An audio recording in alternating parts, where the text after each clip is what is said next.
Salve a tutti e benvenuti. Allora, oggi faremo qualcosa di diverso. Ci trasformeremo in una sorta di chirurghi. Il nostro paziente però non è un essere umano, no, è una mente artificiale. In questa nostra analisi, infatti, useremo proprio la metafora della chirurgia per capire come si può aprire la scatola nera dell'intelligenza artificiale e vedere finalmente cosa c'è dentro. E il problema fondamentale è proprio questo. Ormai ci affidiamo all'intelligenza artificiale per decisioni che hanno un impatto enorme, a volte critico, sulle nostre vite. Eppure, il più delle volte, non sappiamo assolutamente perché un'IA faccia una certa scelta. Ci troviamo davanti a un muro, una scatola nera, appunto. E la posta in gioco, capite bene, è altissima, perché la tecnologia che usiamo per decidere su cose come una diagnosi medica o la guida di un'auto non può, non deve essere un enigma. Ed eccoci alla domanda da $1.000.000. Quella che ci guiderà in questo percorso. Come si fa a guardare dentro la mente di una macchina? Come passiamo dal buio totale alla comprensione? E soprattutto, quali sono gli strumenti che abbiamo a disposizione per far luce su questi processi così complessi? Bene, questo è il nostro piano d'azione, il nostro piano chirurgico. Partiremo preparando la sala operatoria, capendo cos'è l'IA spiegabile. Dopodiché useremo due strumenti di altissima precisione, il bisturi causale e il mappatore topologico. Poi ci occuperemo di un paziente molto complesso, i moderni modelli fondamentali. E infine daremo uno sguardo al futuro, a un futuro che speriamo sia più trasparente. Perfetto, entriamo subito nel vivo. Per poter operare abbiamo bisogno dell'ambiente giusto, della nostra sala operatoria. E questo ambiente è il campo dell'intelligenza artificiale spiegabile, che per brevità chiameremo XAI, dall'inglese Explainable AI. Ecco, il punto chiave è proprio questo. Con la XAI non ci basta più la risposta, vogliamo sapere il perché di quella risposta. Non si tratta solo di ottenere un risultato, ma di avere una spiegazione chiara che possiamo capire del processo che ha portato a quel risultato. È il passaggio, direi, fondamentale da una fede cieca nella macchina a una fiducia basata sulla conoscenza. E attenzione, perché non basta una spiegazione qualunque, tanto per darla.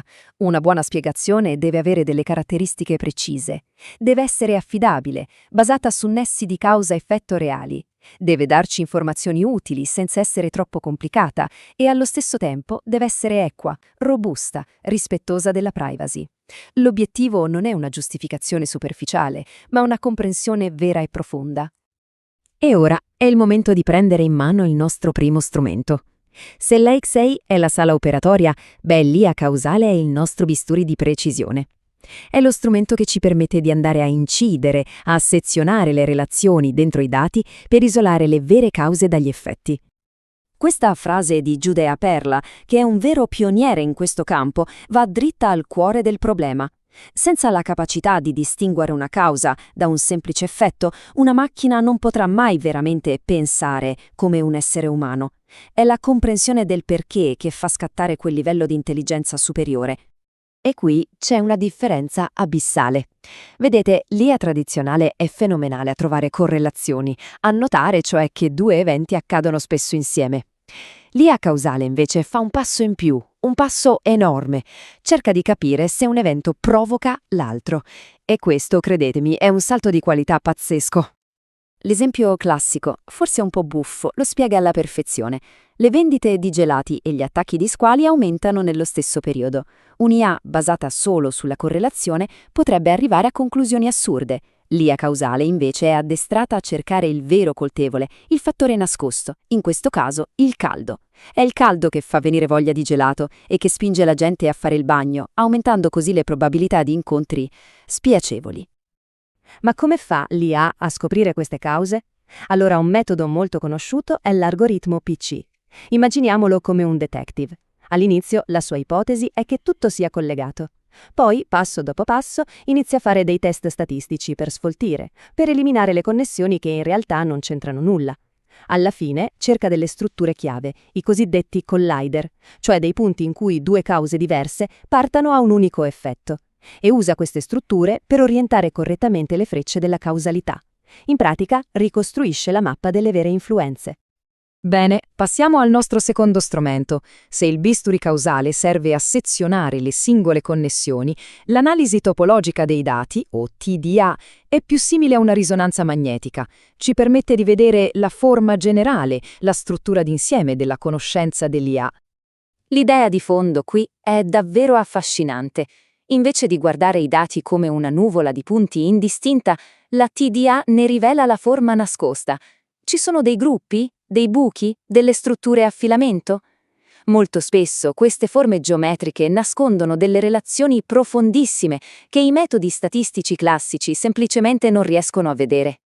E non stiamo parlando di un concetto astratto, fine a se stesso. Come ci dimostra il progetto TOPAI, questa tecnica ha delle applicazioni molto concrete e di un'importanza vitale, soprattutto in campo medico. Aiuta a personalizzare le cure, a migliorare le diagnosi, a scovare anomalie nelle immagini mediche. Insomma, capire la forma dei dati di un paziente può letteralmente fare la differenza. Ok, ora che abbiamo i nostri strumenti, dobbiamo affrontare il paziente più complesso che esista oggi, i cosiddetti modelli fondamentali. Sto parlando per esempio dei grandi modelli linguistici, gli LLM, quelli di cui tutti parlano. Per capire la sfida basta guardare la scala. Siamo passati da modelli con poche decine di migliaia di parametri a modelli che ne hanno miliardi. Miliardi! Questa esplosione di complessità ovviamente rende l'operazione di aprire la scatola nera infinitamente più difficile. E queste dimensioni gigantesche portano con sé dei problemi unici. Questi modelli a volte faticano a ragionare su problemi che non hanno mai visto prima, spesso prendono delle scorciatoie basate su correlazioni un po' strane e ancora non sappiamo bene fino a che punto il loro modo di pensare assomiglia al nostro. Quindi per spiegarli serve un approccio ancora più rigoroso e matematicamente solido. E allora guardiamo avanti. Quali sono i prossimi passi per costruire un futuro in cui l'intelligenza artificiale non sia solo incredibilmente potente, ma anche e soprattutto comprensibile e affidabile?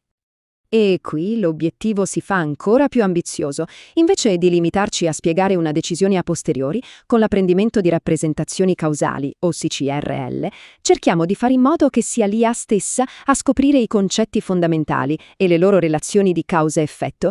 È un po' come insegnare al nostro chirurgo a riconoscere da solo gli organi e le loro funzioni. È il passo successivo. Non solo spiegare una decisione, ma costruire IA che ragionano, fin dall'inizio, in un modo che per noi sia comprensibile.